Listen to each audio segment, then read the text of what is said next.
Hello student. Hello. इस video में आप सीखेंगे अंग्रेजी शब्द them salvage THEMSELVES them salvage. तो चलिए शुरू करें। देम सैलवेज समझना और सीखना। देखिए स्टूडेंट, अंग्रेजी शब्द देम सैलवेज THEMSELVES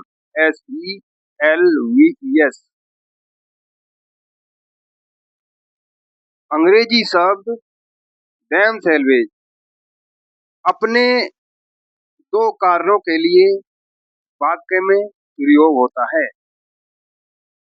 क्या समझे स्टूडेंट? अंग्रेजी शब्द देम सैलवेज अपने दो कार्यों के लिए वाक्यों में प्रयोग होता है। यानी कि देम सैलवेज के दो काम हैं। चलिए देखते हैं कौन कौन से काम हैं और उन कामों के लिए किस तरह से प्रयोग किया जाता है, प्रयोग होता है। चलिए देखना। पहला कार्य है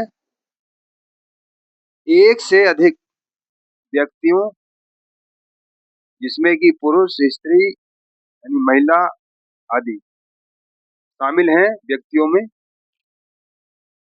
एक से अधिक व्यक्तियों द्वारा जब कोई कार्य या क्रिया अपने खुद के लिए या स्वयं के लिए की जाती है, यानी कोई काम, कोई क्रिया ऐसी है जो एक से अधिक व्यक्ति अपने लिए, अपने खुद के लिए करते हैं, अपने स्वयं के लिए करते हैं, तो यह बताने के लिए वाक्य में देम सैलवेज का प्रयोग होता है।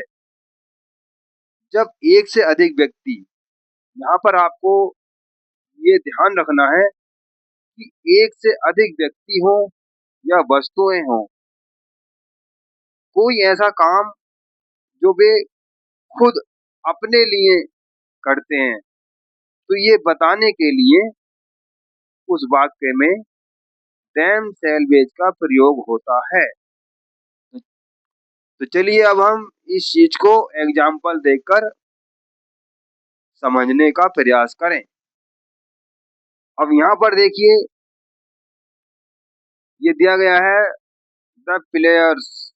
प्लेयर्स हैं, एक से अधिक खिलाड़ी हैं। प्लेयर्स हर्ट, चोट पहुंचाई, मतलब खिलाड़ियों ने चोट पहुंचाई, किसी और को नहीं। यहाँ पर दिया गया देम सैलवेज, मतलब जिसको चोट पहुंचाई है वो इसका ऑब्जेक्ट होगा। हर्ट का ऑब्जेक्ट क्या है? Them salvage. तो यहाँ देम सैलवेज लगाने से ये बताया गया है कि जो खिलाड़ियों ने चोट पहुंचाई है वो किसी और को नहीं है, बल्कि खुद को ही चोट पहुंचाई। देम सैलवेज है यहाँ पर। तो ये देम सैलवेज का प्रयोग इसलिए किया गया है क्योंकि जो चोट पहुंचाने का जो काम है, चोट पहुंचाने की जो क्रिया हुई है खिलाड़ियों से, वो किसी दूसरे को नहीं हुई है, बल्कि खिलाड़ियों ने खुद को ही चोट पहुंचाई। हर्ट, हर्ट होता है चोट पहुंचाना। कब पहुंचाई? वाइल प्लेइंग, खेलते समय, मतलब खिलाड़ियों को खुद ही चोट लगी। इसका ये मतलब हुआ। देखिए यहाँ पे हिंदी अनुवाद भी इसका दिया गया है। अब एक और एग्जांपल देखिए, यहाँ पर दिया गया है द चिल्ड्रन। चिल्ड्रन देखिए बच्चे हैं, कई सारे बच्चे हैं, एक से अधिक हैं। The children dressed them salvage. अब बच्चों ने, मतलब ड्रेस्ड कपड़े पहने, देम खुद ही, कपड़ों ने, मतलब बच्चों ने खुद ही कपड़े पहने। तो ये जो ड्रेस्ड है, कपड़े पहनने का जो काम हुआ है, क्रिया हुई है बच्चों से, ये किसी और के लिए नहीं हुई, बल्कि यहाँ पर देम सैलवेज का प्रयोग किया गया है ये बताने के लिए कि जो कपड़े पहने हैं वो खुद ही पहने हैं। देम सैलवेज, ये जो देम सैलवेज ये है, ये बताने के लिए प्रयोग किया गया है क्योंकि जो कपड़े पहने हैं बच्चों ने वो खुद ही पहन लिए। तो ये क्रिया हुई है कपड़े पहनने की, बच्चों ने खुद ही की है, अपने लिए की है। अब एक और एग्जांपल देखिए, द दे इंट्रोड्यूस्ड, उन्होंने परिचय दिया देम सैलवेज, खुद का परिचय दिया। यहाँ पर खुद का आया, देम सैलवेज खुद का। तो ये परिचय देने का जो क्रिया हुई है, एक्शन हुआ है, तो ये उन्होंने अपने लिए किया है, खुद के लिए। यहाँ पे हमें कैसे पता? क्योंकि ये देम सेल्वेज बता रहा है, ये इंट्रोड्यूस्ड, यानी परिचय देने का जो एक्शन हुआ है, क्रिया हुई है, वो उन्होंने खुद अपने लिए की है। तो इसका मतलब हुआ दे इंट्रोड्यूस देमसेल्व्स, उन्होंने खुद का परिचय दिया टू द टीचर, अध्यापक को।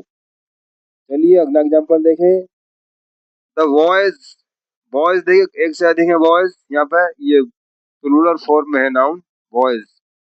टॉट देमसेल्व्स मतलब बच्चों ने या लड़कों ने, टॉट सिखा, सिखा, ये टीच की टॉट हो गया सेकंड फॉर्म। देमसेल्व्स बच्चों ने खुद को सिखाया या खुद को सिखाई क्या इंग्लिश। यहाँ पर देखिए जो देमसेल्व्स का जो प्रयोग ये बता रहा है कि जो अंग्रेजी सिखाने का जो काम हुआ है, लड़कों ने जो अंग्रेजी सिखाने का काम किया है वो खुद के लिए किया है। देमसेल्व्स ये बता रहा है कि लड़कों ने अंग्रेजी सिखाने का जो काम किया है वो खुद के लिए किया है, मतलब लड़कों ने स्वयं या खुद अंग्रेजी सीखी। अब एक और एग्जाम्पल है यहाँ पर देखिए, एग्जाम्पल से आप साफ साफ समझ रहे होंगे, मुझे बिल्कुल उम्मीद है कि आप बिल्कुल साफ साफ देमसेल्व्स का प्रयोग और कार्य, मतलब कार्य अनुसार देमसेल्व्स का प्रयोग आप सीख रहे हैं और समझ रहे हैं। बस यही है इसका concept. They blamed themselves for the mistake. They मतलब उन्होंने, ब्लेम्ड दोष लगाया, दोष लगाया, दोष, जो ब्लेम है, जो दोष लगाने की क्रिया हुई है, उन्होंने जो दोष लगाने की क्रिया करी है वो किसी और के लिए दोष नहीं लगाया, बल्कि यहाँ पर देमसेल्व्स ये बता रहा है कि जो क्रिया ब्लेम दोष लगाने की जो क्रिया हुई है, मतलब की गई है, वो उन्होंने खुद के लिए की है। मतलब ये कह रहा है कि उन्होंने खुद को दोष लगाया फॉर द मिस्टेक, गलतियां जो हुई हैं, तो उन गलतियों के लिए उन्होंने खुद को ही दोषी माना, दोषी माना। यहाँ देमसेल्व्स यही बता रहा है कि जो ब्लेम मतलब ये दोष लगाने की जो एक्शन हुआ है वो खुद के लिए हुआ है, मतलब उन्होंने खुद ही दोष लगाया, खुद को दोष लगाया फॉर द मिस्टेक, गलती के लिए। चलिए अगला एग्जांपल देखिए।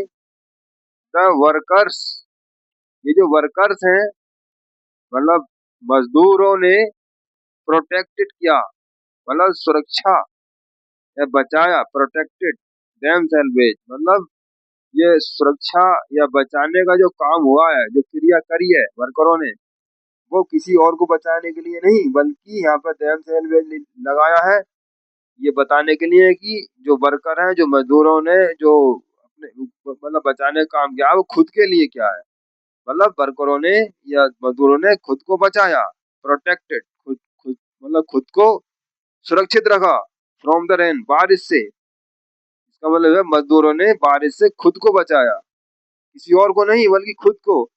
तो ये बचाने का जो काम हुआ है, वर्करों ने जो बचाने का काम किया है वो खुद को बचाने के लिए किया है, खुद के लिए हुआ है ये काम। तो ये कैसे पता? ये देमसेल्व्स यहाँ पर इसका प्रारूप है, प्रारूप दिया गया है। देमसेल्व्स यही बता रहा है कि जो प्रोटेक्टेड, जो बचाने का काम हुआ है वो उन्होंने, वर्करों ने खुद को बचाया, खुद के लिए हुआ है। तो स्टूडेंट्स ये एक देमसेल्व्स का पहला काम और उसका प्रयोग आप समझ गए हैं। तो चलिए अब हम इसका अगला काम देखते हैं। अगला काम, अगला कार्य कौन सा है ये आपको एग्जाम्पल देखकर समझ आ जाएगी। तो चलिए हम देखते हैं यहाँ पर अगला काम क्या है। दूसरा कार्य, तो देखिए देमसेल्व्स का दूसरा काम भी आप समझ लीजिए क्या काम होता है इसका। कोई ऐसा कार्य, कोई ऐसा कार्य या क्रिया जिसे वे स्वयं या खुद करते हैं। यहाँ पे देखिए कोई ऐसा कार्य या क्रिया जिसे वे स्वयं या खुद करते हैं। तब यह बताने के लिए भी वाक्य में देम सेल्वेज का प्रयोग किया जाता है। तो देखिए स्टूडेंट, ये कॉन्सेप्ट है दूसरे काम का, मतलब जो देम सेल्वेज वर्ड है, इंग्लिश वर्ड प्रोनाउन है, ये थर्ड पर्सन का। तो ये इसका दूसरा काम ये करता है कि कोई ऐसा कार्य क्रिया जिसे वे स्वयं करते हैं, मतलब एक से अधिक व्यक्ति, वस्तु जैसी चीजें एक से अधिक हों और वो ऐसा काम या ऐसा क्रिया करें जिसे वे स्वयं या खुद करते हैं। ऐसा काम या ऐसा क्रिया हो जिसे वे स्वयं या खुद करते हैं, मतलब किसी और का सहारा नहीं लेते, वो खुद ही करते हैं, स्वयं करते हैं। तो यह बताने के लिए वाक्य में them सैलवेज का ही प्रयोग किया जाता है। तो स्टूडेंट, ये कॉन्सेप्ट है। अब इस कॉन्सेप्ट को देखो एग्जांपल देकर समझिए। यहाँ पर सब कुछ समझाया गया है। अब देखो क्या एग्जांपल है, दे them सैलवेज। अब देखो them सैलवेज है यहाँ पर, दे them salvage solve the problem. अब देखिए यहाँ पर them सैलवेज थोड़ी देर के लिए हटा देते हैं, इस पर ध्यान नहीं दो। तो बात हुई है दे सॉल्व द प्रॉब्लम, उन्होंने समस्या हल की या उन्होंने समस्या हल कर दी थी। अब यहाँ पर देखो दे, उन्होंने समस्या हल कर दी थी, लेकिन ये नहीं इसमें बताया जा रहा, अगर हम देम सैलवेज ना देखें थोड़ी देर के लिए तो इसका मतलब ये है उन्होंने समस्या हल कर दी। अब हम देम सैलवेज जोड़कर इसको इस बात को बोले तो यहाँ पर आया दे देम सैलवेज, मतलब उन्होंने खुद, देम सैलवेज मतलब खुद वो समस्या हल की, उन्होंने खुद या स्वयं समस्या हल की। तो समस्या हल करने के लिए कोई और नहीं आया, बल्कि उन्होंने खुद में ही वो समस्या हल कर दी। तो यहाँ देम सैलवेज बता रहा है कि उन्होंने खुद या स्वयं द प्रॉब्लम सॉल्व कर दी। अब देखिए अगला, the farmers them salvage cleaned the canal. Canal होता है नहर। अब देखिए जैसे कि नहर होती है, सरकारी नहरें हैं, तो इनकी सफाई करने का काम जो है सरकार कराती है, सरकार। लेकिन यहाँ पर बताया गया कि द फार्मर देम सेल्वेज, मतलब किसानों ने खुद, मतलब सरकार की मदद नहीं ली। तो यहाँ देम सेल्वेज ये बता रहा है कि किसानों ने खुद, द फार्मर देम सेल्वेज, किसानों ने खुद क्लीन की द कैनल, नहर। द कैनल नहर, क्लीन साफ कर दी, मतलब किसानों ने मिलकर खुद ये काम कर दिया नहर साफ करने का। अब अगला एग्जाम्पल है, देखिए द टीचर्स, जो शिक्षक हैं, अध्यापक, themselves checked the paper. Check the paper मतलब पेपर का मतलब यहाँ पे उत्तर पुस्तिका से आ रहा है। जो हम परीक्षाएं देते हैं जिस मतलब कॉपी में, उसे उत्तर पुस्तिका बोलते हैं। तो यहाँ पर पेपर का मतलब उत्तर पुस्तिका। तो द टीचर देम सैलवेज, देखो खुद, यहाँ पर खुद मतलब अध्यापकों ने खुद, द टीचर देम सैलवेज, अध्यापकों ने खुद चेक जांची द पेपर, उत्तर पुस्तिकाएं जांची, मतलब अध्यापकों ने खुद ही उत्तर पुस्तिका जांच दी। तो देखिए यहाँ पर देम सैलवेज खुद स्वयं। अब they themselves completed the work. They मतलब उन्होंने, देखा मतलब उन्होंने, देम सैलवेज स्वयं, उन्होंने स्वयं, them salvage completed the work, मतलब काम पूरा कर लिया। तो यहाँ पे देखिए उन्होंने स्वयं काम पूरा किया। तो अगर देम सैलवेज का प्रयोग ना करें और केवल इतना लिखे दे कंप्लीटेड देम से, तो ही बात सही है, उन्होंने काम पूरा कर दिया। लेकिन यहाँ ये पता नहीं चला कि उन्होंने खुद कराया कि साथ साथ अली। तो ये खुद पूरा करने के लिए ये यहाँ पर देम सैलवेज का प्रयोग हुआ है, उन्होंने खुद वो काम पूरा किया। अब देखिए अगला एग्जांपल है द विलेजर्स, गांव वाले, the villagers them salvage repaired the road. अब देखिए सड़कें रिपेयर करने का काम कौन करती है? सरकार करती है, पीडब्ल्यूडी से कराती है सरकार। लेकिन यहाँ पर बताया गया, देखो डैम सैल्वेज लगा गए, विलेजर्स के साथ डैम सैल्वेज लगा गए। मतलब गांव वालों ने खुद रिपेयर की मरम्मत कर दी थी रोड सड़क, मतलब गांव वालों ने खुद ही सड़क की मरम्मत की। तो स्टूडेंट ये देखिए, आप समझिए कितना सरल है डैम सैल्वेज का प्रयोग समझना और कार्य समझना। बस आपको समझने की जरूरत है। हम हर चीज समझाते हुए सिखाते हुए चल रहे हैं। आपको केवल वीडियो लगातार देखनी है। आपको हर चीज अंग्रेजी में समझाई जाएगी।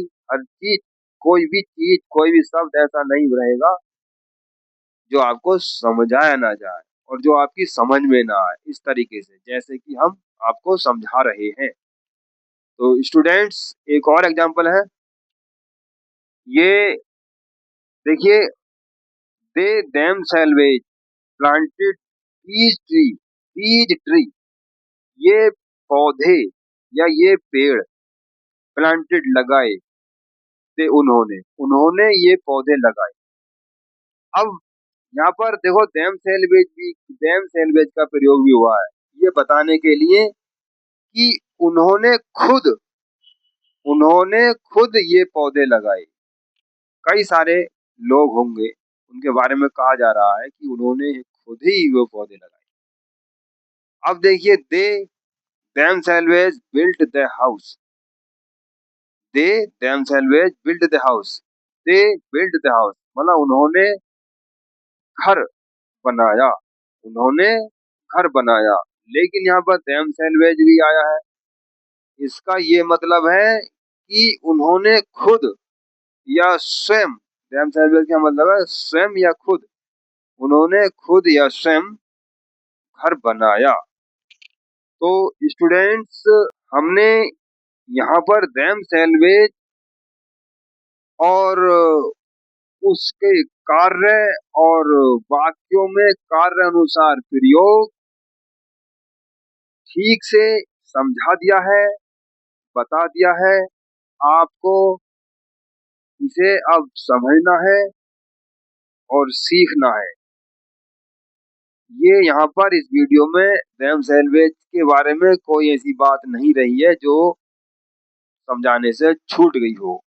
हमने हर तरह से देम सैल्वेज को आपसे छिपाया नहीं है, बल्कि सब कुछ देम सैल्वेज के बारे में बता दिया है। बस इतना अगर जान गए देम सैल्वेज के बारे में, तो आप जब इंग्लिश बुक रीड करेंगे तो जहां भी देम सैल्वेज का प्रयोग आप देखेंगे, आपको 100% समझ में आएगा। और इसका हिंदी अनुवाद भी हमने एग्जाम्पल वाक्यों में बताया है कि एग्जाम्पल में इसका हिंदी अनुवाद क्या होता है और कैसे इसका प्रयोग किया जाता है अपने अपने कार्य अनुसार। तो स्टूडेंट्स, मुझे उम्मीद है कि यह अंग्रेजी कॉन्सेप्ट या अंग्रेजी शब्द डैम सैल्वेज आपने इस वीडियो के माध्यम से समझ लिया होगा। इसलिए वीडियो को लाइक करें और सब्सक्राइब, चैनल को बिल्कुल अभी सब्सक्राइब कर लें, वीडियो शेयर भी करें। और स्टूडेंट्स, हमें कमेंट करके अपनी राय भी जरूर दें। तो स्टूडेंट, अब मैं आपसे विदा लेता हूं और इस वीडियो में हम फिर अगली वीडियो में हम फिर मिलेंगे एक नए अंग्रेजी शब्द के साथ। तब तक अपना ख्याल रखिए और पढ़ते रहिए, समझते रहिए। Students, thank you for watching this video.